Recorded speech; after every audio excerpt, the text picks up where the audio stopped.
ਨਾ ਮਸਟੰਡਿਆ ਜਾ ਮੈਨੂੰ ਇੱਕ ਗੱਲ ਤਾਂ ਦੱਸ ਆ ਰੱਜੋ ਦੇ ਘਰ ਕੀ ਲੈਣ ਗਿਆ ਸੀ ਤੂੰ? मैं तेरे तो बहुत तंग हाँ सही है मैं तो घर फाया लैन गया सी मेरा मतलब है फांसी लैन गया सी ਨਾ ਇਹ ਗੱਲ ਪੱਕੀ ਆ ਜਿਹੜੀ ਲੈਣ ਗਿਆ ਸੀ ਉਹ ਫਾਂਸੀ ਆ।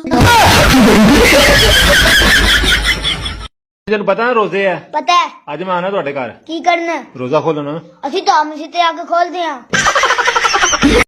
ਬੇਗਮ ਅੱਜ ਤੈਨੂੰ ਇੱਕ ਗੱਲ ਦੱਸਾਂ ਮੈਂ ਵੀ ਗਧਾ ਸੀ ਤੇਰੇ ਨਾਲ ਸ਼ਾਦੀ ਕਰ ਬੈਠਾ।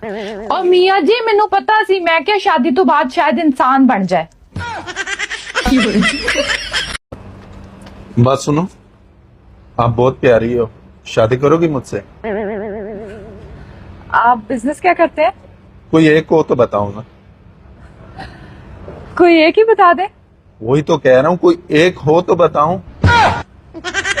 जावड़ परा। अच्छा और सुनाओ तुम्हारी बीवी कैसी है? क्या सुनाऊं?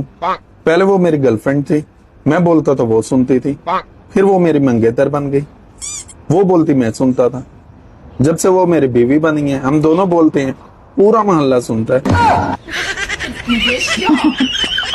ਮੀਆਂ ਜੀ ਅੱਜ ਤੁਹਾਡੇ ਕੋਲ ਪਹਿਲੀ ਵਾਰੀ ਕੁਝ ਮੰਗਣ ਲੱਗੀ ਆ। ਬੇਗਮ ਕੱਲ ਤੇ 5000 ਰੁਪਇਆ ਮੰਗਿਆ ਵਾ। ਮੀਆਂ ਜੀ ਕੱਲ ਦੀ ਨਹੀਂ ਅੱਜ ਦੀ ਗੱਲ ਕਰਨ ਨਹੀਂ ਆ ਧਿਆਨ ਨਾਲ ਸੁਣ ਵੀ ਲਿਆ ਕਰੋ।